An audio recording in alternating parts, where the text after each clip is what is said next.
It was Friday afternoon, and it's been 2 hours since they left New York. They still had 1 more hour of driving Dee left before reaching their home. They had accompanied their only child, Lisa, to her campus. She was starting college. Nancy turned and looked at her husband, Bill, at the steering wheel of his Ford Transit.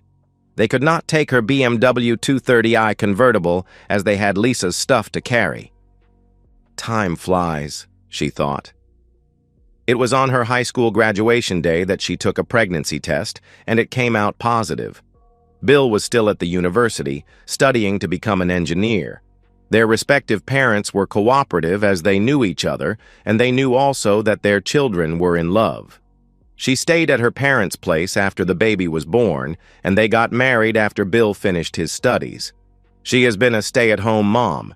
She has seen her husband start as a junior engineer in a local industry, and 10 years later he had his own business dealing with HVAC.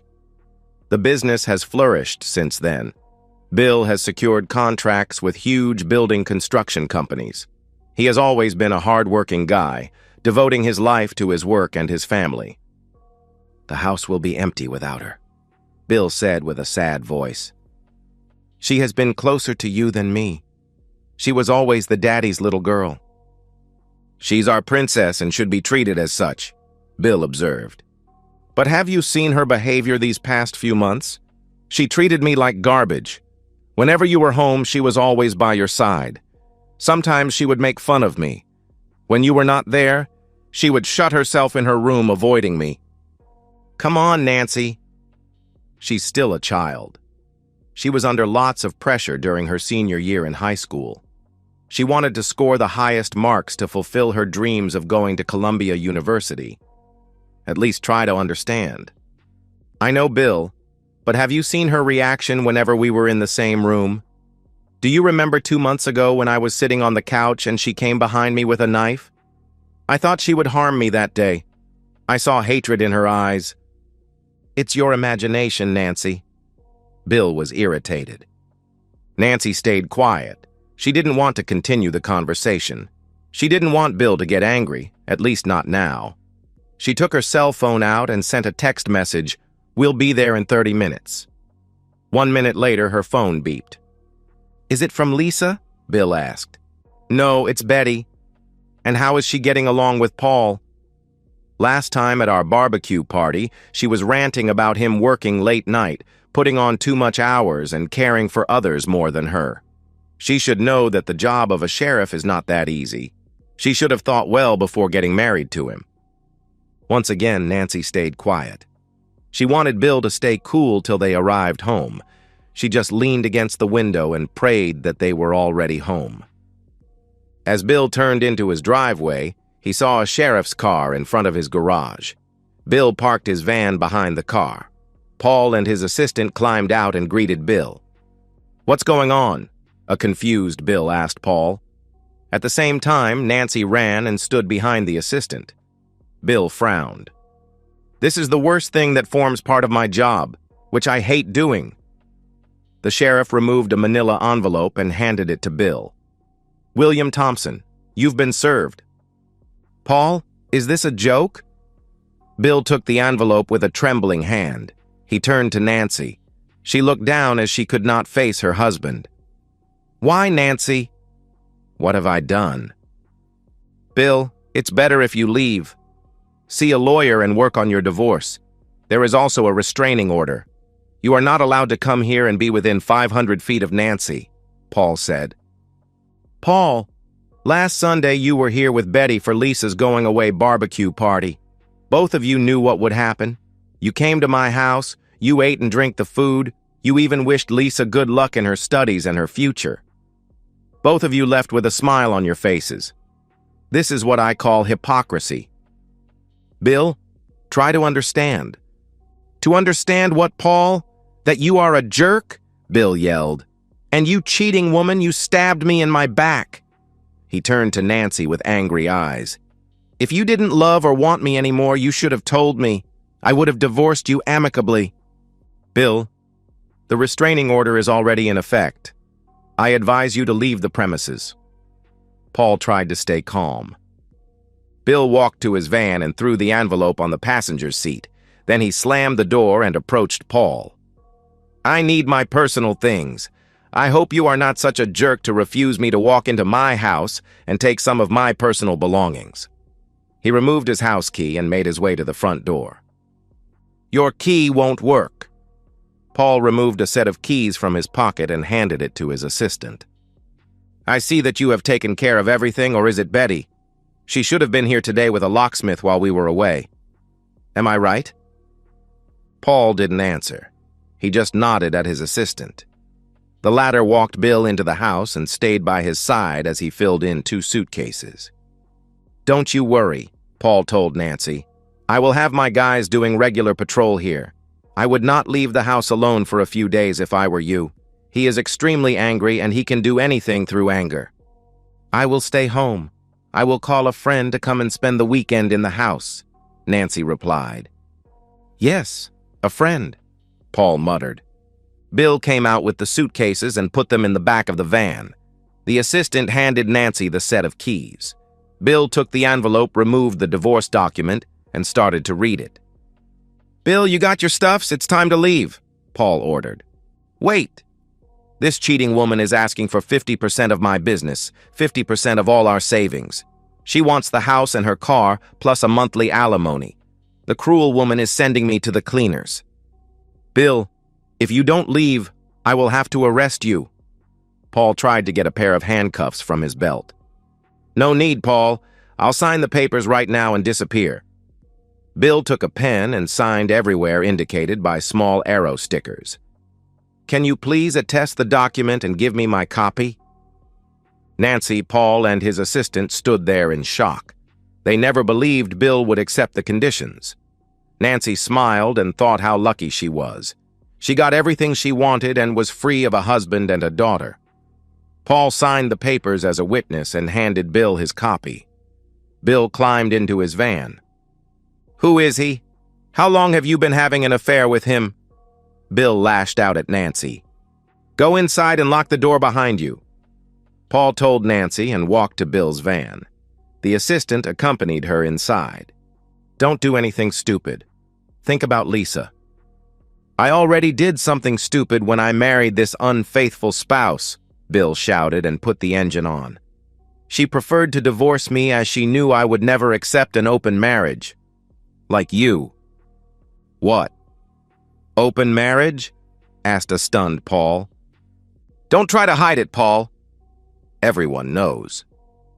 "What are you talking about?" Paul almost screamed. "Look, Paul, we all know that when you are working nights, your brother Tom is warming your bed. Are you setting me against my brother, you son of a bitch?" "Oh, hell! She's cheating on you. Sorry to be the messenger of bad news.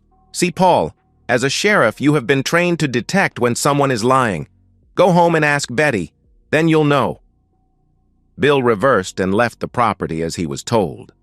Once alone, Nancy poured herself a glass of wine and stood in front of Pagnol's masterpiece, The Train Station. The painting was worth $100,000 or more. "He left it here, his loss," she thought with a wicked smile. She took her phone and pressed the speed dial. "Come on, Jason, pick up your phone," Nancy yelled at her phone and hung up. "He was supposed to come directly here after work," she said to herself. She sat down and sipped her wine. She remembered when they first met. It was a year ago. She was at the departmental store when they walked into each other. He was in charge of the shoe section. He was in his 20s with a perfect body. She melted on the spot. They exchanged phone numbers. The following day, she called him and invited him to her house. He came during his lunch break and made love with her. After he left, she felt completely exhausted and overwhelmed. She could barely stand. That night, she told Bill that she was not feeling well and went to bed early. After that day, she knew that Bill would never be a match for her lover, who was younger and full of energy. And Bill was always busy with his business. At night, he was always tired. He would always help Lisa with her homework and then go through his files till late. As soon as he climbed into bed, he fell asleep immediately. Nancy finished her wine and poured herself another glass. She hit speed dial again and got an automatic voice message. The number you are calling is temporarily unavailable. Please try again later." With anger, she threw the phone on the couch, grabbed the remote, and switched on the TV. She could not focus on the screen. She decided to have a shower. It was a week ago that she had a shower with Jason, and he was intimate with her in a way she had always refused her husband. Jason had made it clear that this was something exclusive to him. The day before, she was at his apartment, and he overwhelmed her with passion. She had a spare key and could visit her lover any time. Sometimes she would go there when he was at work and would clean the whole apartment. She bought him clothes, shoes, and perfumes, and gave him an expensive watch for his birthday. She even gave him some pocket money every now and then. She sometimes let him drive her BMW. "Oh God, I need him right now. I'm burning with desire. I need him to satisfy me," Nancy said to herself. She tried to figure out the last time she'd had intimacy with Bill. She could not recall. Was it 3 months or 6 or maybe more? She did not care. She had her young lover, a real man to satisfy her. Now they would be together. They did not need to fear anybody. She was free, and he would move in with her that evening. After the shower, she came to the living room, grabbed her cell phone, and cursed again. "Where are you, Jason? Why don't you pick up the bloody phone?" She went to the kitchen and prepared herself a light dinner. "Hell! I can't get out of the house or else I would have driven to his place." Then something caught her attention on the TV. She rushed to the living room and raised the volume. She watched in horror Paul, handcuffed, being walked to a police car. Sheriff Paul Anderson shot his wife in the head and drove to his brother's workplace and shot him 5 times. "Both the wife and the brother are dead," the anchorman said. Nancy switched off the TV and sat down, shocked. "Oh, Betty, I told you to be very careful." She cried. That night she could not sleep at all. For the first time, she was feeling completely alone. She'd kicked out her husband. Her lover could not be reached. Her best friend killed. Her daughter had been avoiding her, and her parents had already left this world. The only one left was her sister, but she was living with her husband Tom in another city 300 miles away. Saturday went by and she could still not reach Jason. She was anxious and irritated at the same time. "He could at least leave a message and let me know what is going on." Nancy thought over and over again. Sunday morning, she decided to drive to Jason's apartment. As soon as she walked inside, she could feel that something was wrong. Pictures on the wall and all the electronic items were missing. His walk-in closet was empty, and no sign of any of his personal items in the bathroom. She flung herself down on the bed. "He left! He left me without a word," Nancy cried. "How could he do this to me? It was his idea to divorce Bill, and he'll move in with me and get married after the divorce is final." She left the apartment and drove to the departmental store, which was open on Sundays. There, she hoped to find Jason at work. She met one of his colleagues. She was told that Jason, half an hour after he came to work Friday morning, asked for permission to go back to his place as he had forgotten his wallet.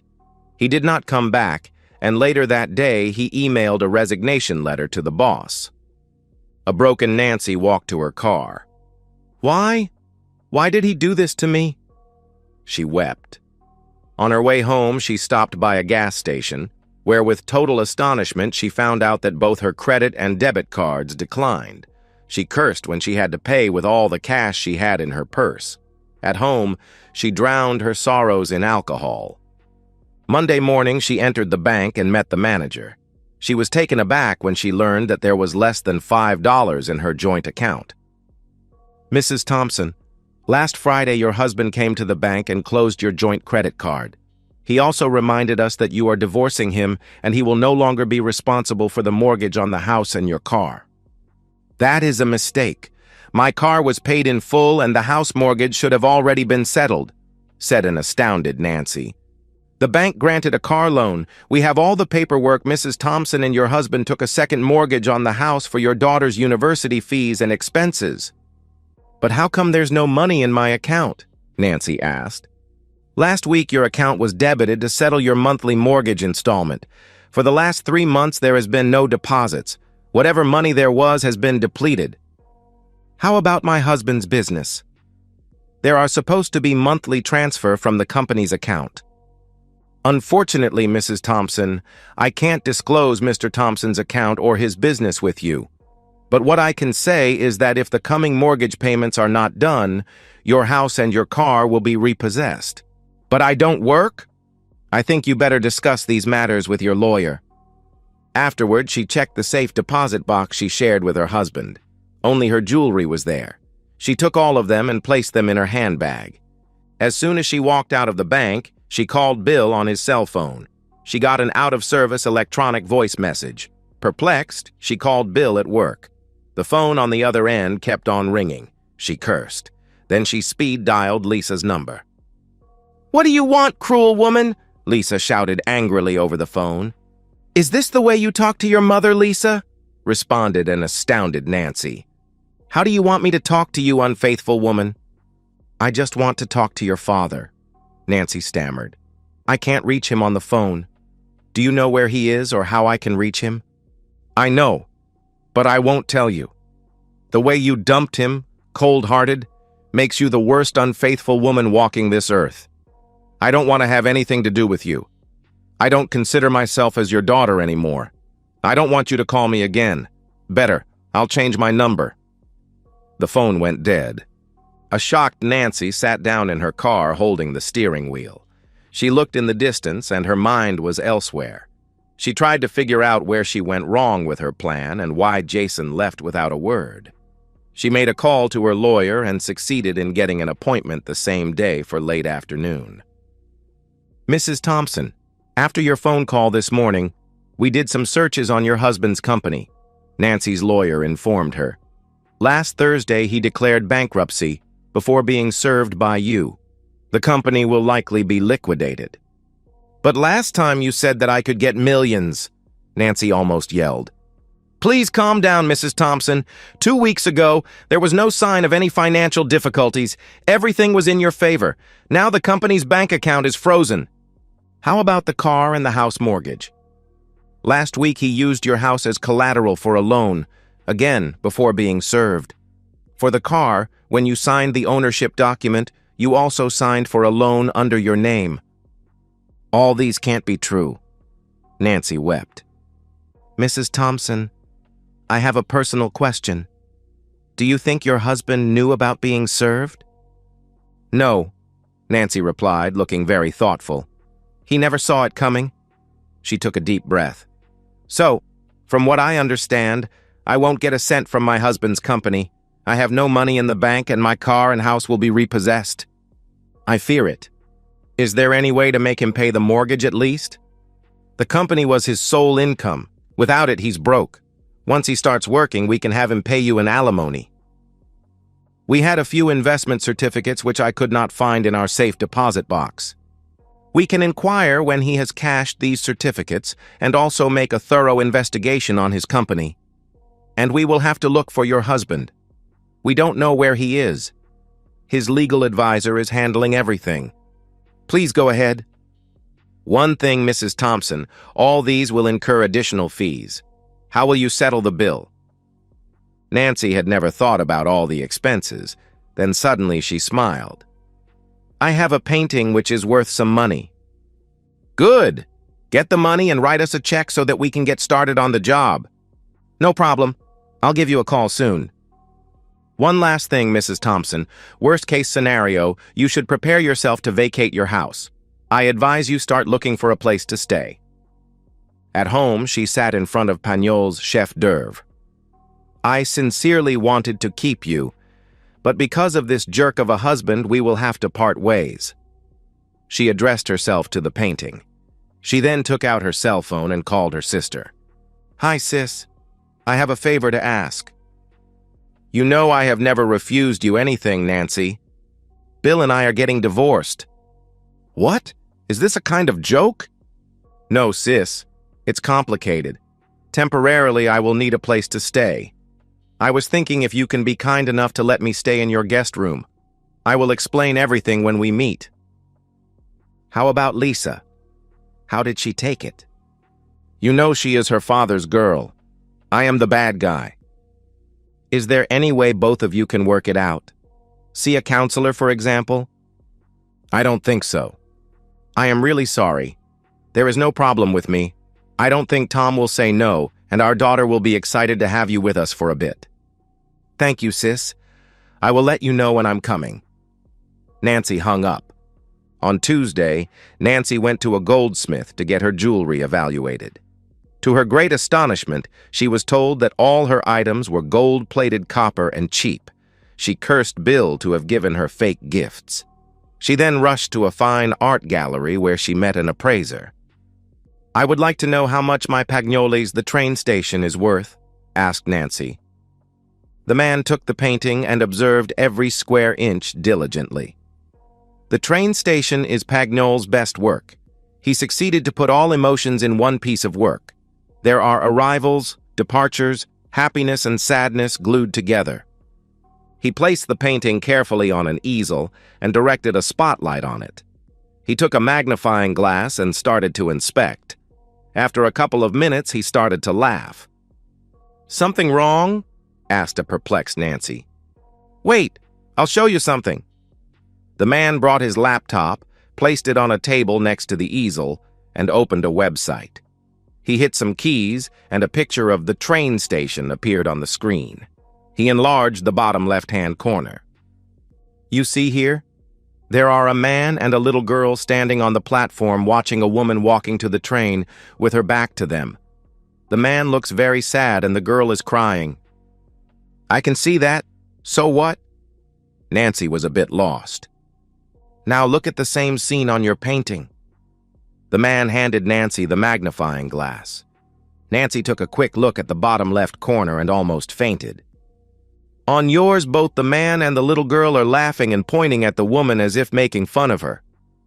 It's a fake, Nancy stammered. Yes, I'm sorry, but a good one. Oh my God! Nancy pulled out a chair and sat down hopelessly. I can offer you $200. I just want to hang it for my friends and clients to get a good laugh. Nancy closed the deal and walked out like a broken woman. Her phone rang and she recognized her sister's number. Hi, sis, Nancy said, trying to hide her misery. Don't call me sis, you cruel woman, an angry voice shouted at her. What? Why?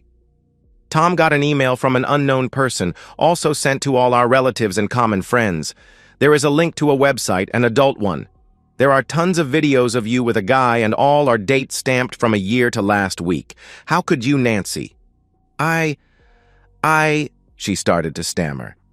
You made love to a guy in your marital bed, and some scenes are in a 2-cent apartment room, the voice yelled. I need to explain.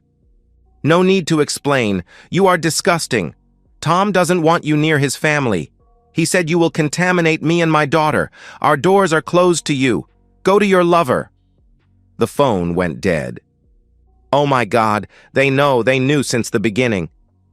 There was a horrible look on Nancy's face. What should I do now? She became erratic. Everyone knows. The whole town knows. I should leave from here, run away, run far away. 5 years later. From the perspective of Bill. Bill sat on the first row in the church. He was thinking about the phone call he received that morning. He didn't tell anyone about it. How could he on that auspicious day? He had just walked Lisa down the aisle. He looked at the couple by the altar. Lisa said, I do, to her sweetheart, the young man she has been dating since her first year in college. His mind raced back to the day he received a call from a crying Lisa. He remembered he was in his office when his princess called. Dad, please come home, cried Lisa. What's going on, sweetie? Why are you crying? Asked a stunned Bill. Please, Dad, come now. I'm waiting on the street in front of our home. In front of the house? What's wrong? I'll call your mom. No, don't call her. Just come. Please, Dad, Lisa pleaded. I'm on my way, sweetie. While driving to his place, Bill was getting anxious. All sorts of thoughts went through his mind. Why was his daughter not at school? Why was she outside the house and not inside? Why didn't she want him to alert Nancy? Was she injured? Suddenly, he applied the brakes with a roaring sound of the tires. He was going to run a red light. "Keep calm," he told himself. He knew Lisa was working on a project till late the day before. He even helped her and gave her some ideas. Together, they put everything on a PowerPoint file and saved it on a USB flash drive. Lisa was waiting 1 block down the street. Bill stopped the car and she hopped inside. "Please don't go to the house, Dad." "Okay, Lisa, tell me, what's going on?" Bill cut the engine off. "I forgot my USB drive this morning while I was rushing to school. I got special permission during lunchtime to come home to pick it up. I found an old Honda in our driveway. I went inside the house and heard strange sounds coming from your room. I quietly walked up the stairs and peeped inside your room. The door was not fully closed." Lisa started crying. "Okay, sweetheart, inhale," Bill said in a soothing voice. He stroked her back. "Take your time. I saw a man with... They were both naked. She's cheating on you, on us." Lisa sobbed. Bill sat there in shock. He realized that his 17-year-old daughter knew what cheating was. "Are you sure of what you've seen?" He turned to face her. "I recorded it on my phone." She took out her cell phone and played it for her father. Bill's world stopped suddenly when he heard Nancy moaning. "Get her out of the house, Dad. I don't want to see her anymore. She's not my mom. My mother would never do such things." "I will have to think about it." "What do you need to think about? Just kick her out." "It's not that easy, sweetie. There are legal procedures to follow." "Tell me, Dad, do you still want to stay with her? Do you still want to sleep with her?" "I don't condone cheating, but we will need to know why she did it, if it's a one-time affair, or has she been doing it a long time, or if she'll continue with it." "Here he is." Lisa pointed to the Honda leaving the driveway, turning away from them.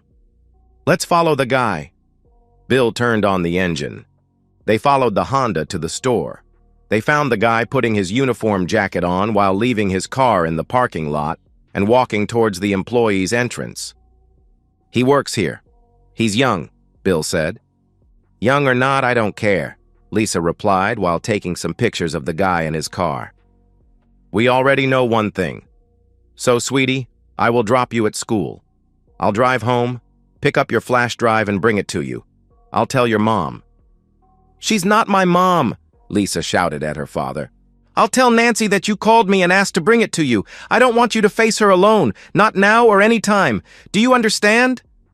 "I understand, but why?" "For the simple reason that I don't want her to know that we know. I don't want you through your anger to spill the beans." "What are you going to do? I want to know everything that you are doing. I want you to keep me in the loop. Promise?" "I'm going to wire our home. And yes, Princess, I promise to keep you in the loop." "I love you, Dad." Lisa hugged Bill. "Love you too. Now take me to school and bring the USB quickly as my class will start soon." Bill parked in his driveway and walked into the house. "Honey, I'm home." Nancy rushed out of the bedroom with shock on her face. "Oh, Bill, it's you." "Who did you want it to be?" He looked at Nancy straight in the eyes. "I didn't expect you at this hour." Lisa called. She forgot her flash drive. "I need to bring it to her." He approached Nancy and could smell intimacy on her. "Do we have time for a quick love?" "Quickie?" "It's that I'm a bit tired from cleaning the house and I'm very sweaty. You won't like it. And you need to bring Lisa her USB." "You're right." At work, Bill surfed the internet for the best video and audio surveillance device and cell phone spy software. Later, he drove to an electronics shop and bought whatever he needed. One main decision he made, he would never touch his wife from that day forward. As promised, he would share everything with Lisa. During the next 3 months, he learned a lot. He knew everything about Nancy's lover, Jason White. Jason came to his place almost every day, either in the morning when he was on the second shift or during his lunchtime. On weekends, when Nancy was supposed to go shopping, she would drop by his apartment if he was not working. She also had a spare key. Bill came to know that she was buying lots of things for Jason. He watched as Jason took her anal cherry. He also listened to a conversation between Nancy and her best friend Betty, in which they shared all their secrets. It was how he was aware that Betty was having an affair with her brother-in-law. One Saturday, Bill searched in Nancy's handbag and found the key, hidden at the bottom. He quickly drove to the mall and had a duplicate key cut. The following week, he visited Jason's apartment. It was an old building in a notorious part of the town. The place was so cheap that there was no security camera and the main entrance of the building was not even locked. In the apartment, he placed some tiny hidden spy cams run by small, long-life lithium button cells. He also searched everywhere and found all the expensive things Nancy had bought. Bill started to work on a plan to get out of this relationship with maximum damage to both Nancy and her lover. He had a goldsmith make copies of all Nancy's jewelry, which would be gold-plated copper. Then he had a fake Pagnol the train station painted by a pro with special instructions. He met a childhood friend, Steve, who was a corporate lawyer. When he explained his plan, the lawyer booked a meeting a couple of days later. On that day, he met Steve and his cousin Linda, who was an auditor, an expert in her field. He was honest and direct with them. He wanted to legally sink his company and then control it from a distance. A couple of years later, he would have Lisa buy back the company. He would meet with Linda often, either at her office or have lunch together. She was a widow.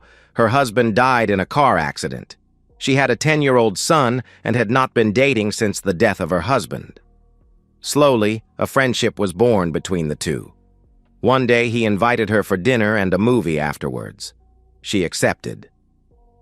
That same evening, Lisa went to an overnight at her friend's place, and Bill pretended to be working late. Bill pulled into Linda's driveway.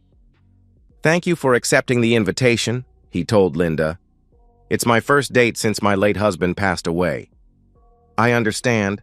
Hoped you enjoyed it." "I did. Can we do it again sometime when you are free? We have to work together and you are still married."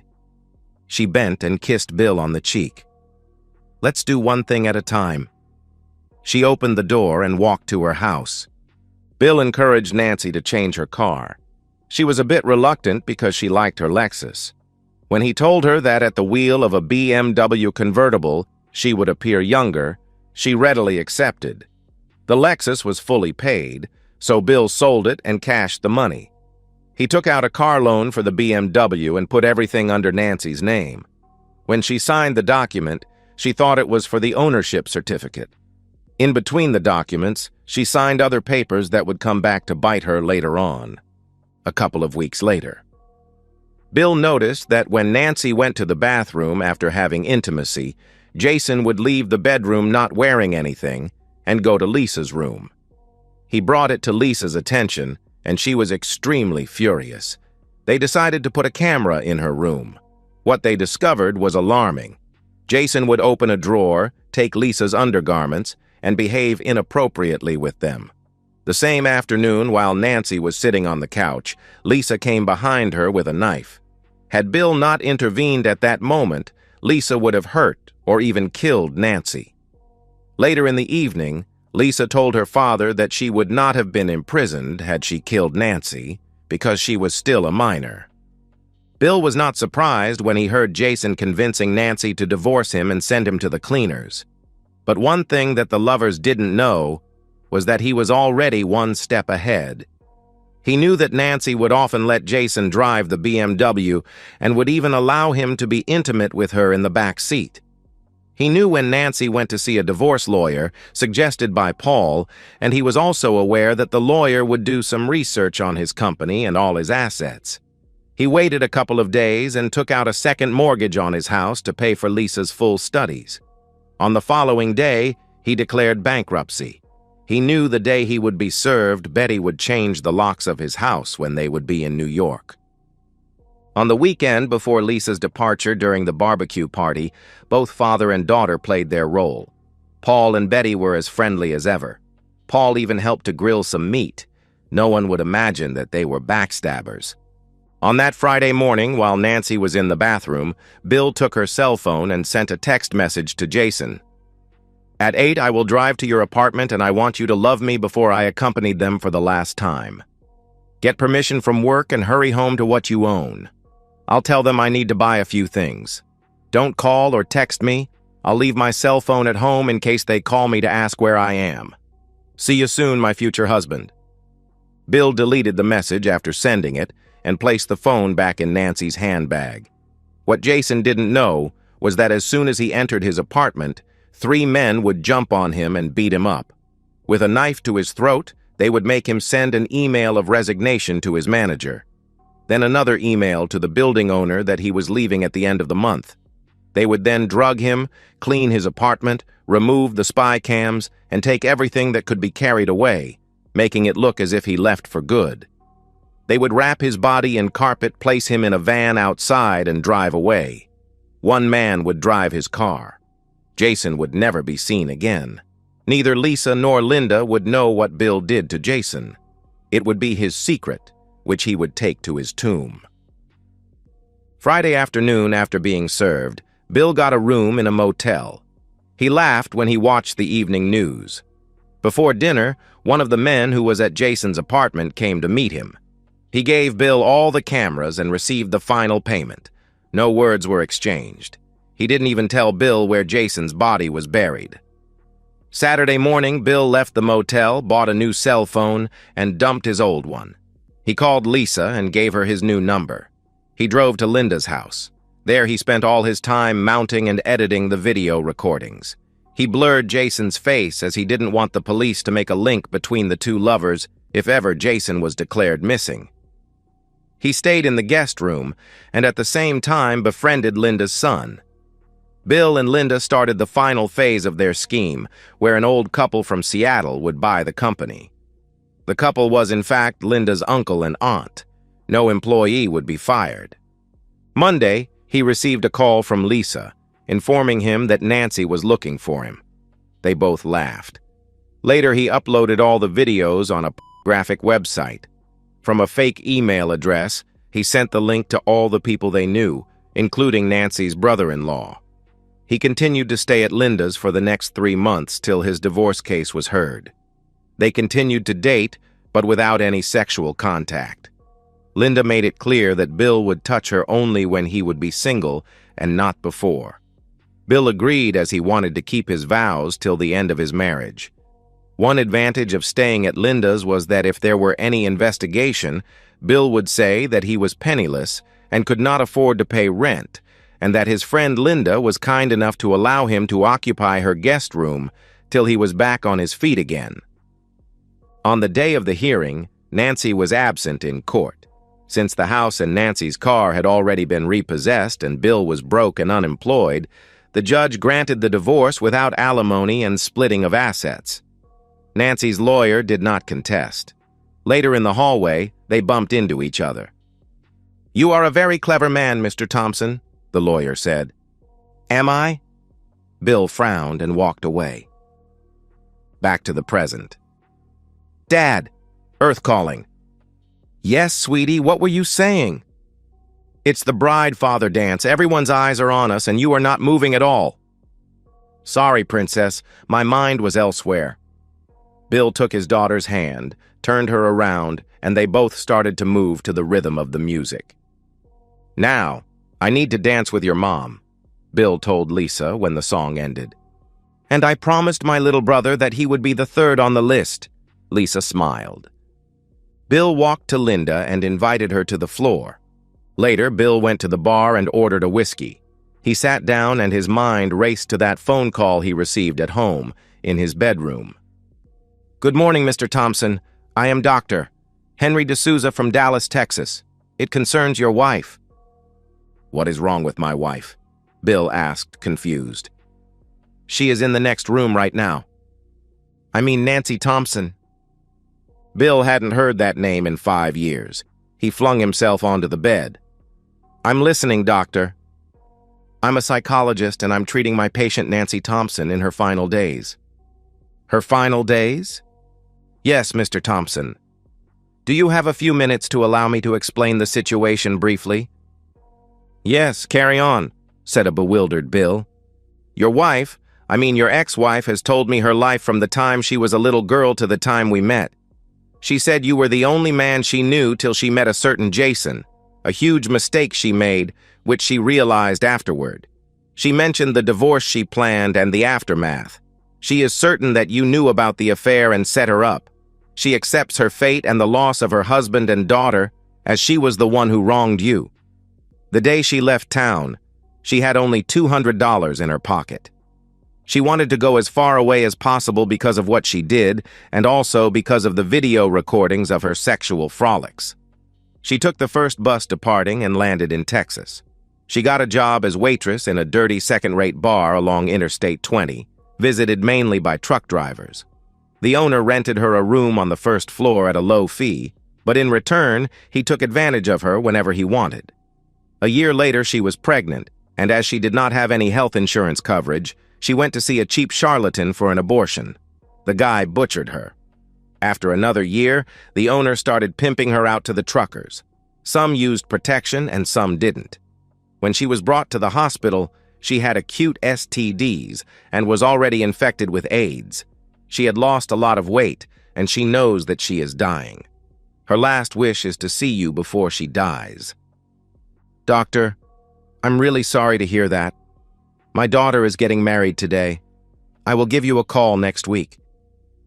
Don't take too much time, Mr. Thompson. I'll give you my direct line number. Hey, honey, don't drink too much. You'll have to drive us home later. Linda hugged her husband and kissed him tenderly. You are the best thing that ever happened to me, darling. Bill pushed his glass away. I will never put you and our son in danger. Let's go dancing. I want to feel you. A couple of days later, from his office, Bill called Dr.